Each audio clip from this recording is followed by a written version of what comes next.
തൃശൂർ നഗരത്തിൽ KSRTC bus സ്റ്റാൻഡിന് സമീപത്തെ ഇലക്ട്രിക് ഷോപ്പിൽ തീ പിടിച്ചിട്ടുണ്ട്. സൂര്യ സജി വിവരങ്ങളും അയച്ചിരുന്നു. അതിൻ്റെ ദൃശ്യമാണ് പ്രേക്ഷകർ ഇപ്പോൾ കാണുന്നത്.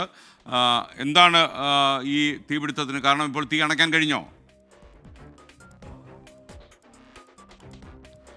തീ അണയ്ക്കാനുള്ള ശ്രമം ഇപ്പോഴും തുടരുകയാണ്. തൃശൂർ നഗരത്തിൽ KSRTC ബസ് സ്റ്റാൻഡിനോട് ചേർന്നുള്ള ഇലക്ട്രിക് ഷോപ്പിനാണ് തീ പിടിച്ചിരിക്കുന്നത്. എമറാൾഡ് ജംഗ്ഷനിൽ പ്രവർത്തിക്കുന്ന ഇലക്ട്രിക് ഷോപ്പായിരുന്നു. അവിടെ നിന്ന് വലിയ രീതിയിൽ പുക ഉയരുന്നത് കണ്ട ഈ സമീപത്തെ ഓട്ടോറിക്ഷ ഡ്രൈവർമാരാണ് ഈ വിവരം ഫയർഫോഴ്സിനെ അറിയിക്കുന്നത്. ഇപ്പോൾ ഫയർഫോഴ്സ് എത്തി തീ അണയ്ക്കാനുള്ള ഒരു ശ്രമം നടത്തുകയാണ്. പക്ഷേ ഈ ഇലക്ട്രിക് ഉപകരണങ്ങളായതുകൊണ്ട് തന്നെ പെട്ടെന്ന് തീ ആളിക്കത്തുകയായിരുന്നു. വലിയ രീതിയിൽ പുകയും മറ്റും ഉയരുന്നുണ്ട്. ഈ പ്രദേശത്ത് സമീപത്തെ കടകളിലേക്ക് ഈ തീ പടരാതിരിക്കുന്നതിന് വേണ്ടിയുള്ള മുൻകരുതലടക്കം ഫയർഫോഴ്സ് സ്വീകരിച്ചിട്ടുണ്ട്. അല്പസമയത്തിനകം തന്നെ തീ നിയന്ത്രണ വിധേയമാക്കാൻ കഴിയും എന്നുള്ളതാണ് പ്രതീക്ഷിക്കുന്നത്. 9:20 കൂടിയായിരുന്നു ഈ തീപിടുത്തം ഉണ്ടാകുന്നത്. ആദ്യം ഈ കടയിൽ നിന്ന് പുക ഉയരുകയും പിന്നീട് ഇത് ആളിക്കത്തുകയും ചെയ്യുകയായിരുന്നു. ഷോർട്ട് സർക്യൂട്ട് ആയിരിക്കാം എന്നുള്ളതാണ് പ്രാഥമികമായുള്ള വിലയിരുത്തൽ. ആ ഷോർട്ട് സർക്യൂട്ട് മൂലം തീ പടരുകയും പിന്നീട് ഈ ഇലക്ട്രിക് ഉൽപ്പന്നങ്ങളിലേക്ക് തീ പടർന്നു പിടിക്കുകയുമായിരുന്നു എന്നുള്ളതാണ് വിലയിരുത്തുന്നത്. എന്തായാലും തീ അണയ്ക്കാനുള്ള ഒരു ശ്രമം അത് ഫയർഫോഴ്സ് തുടരുകയും ചെയ്യുന്നു.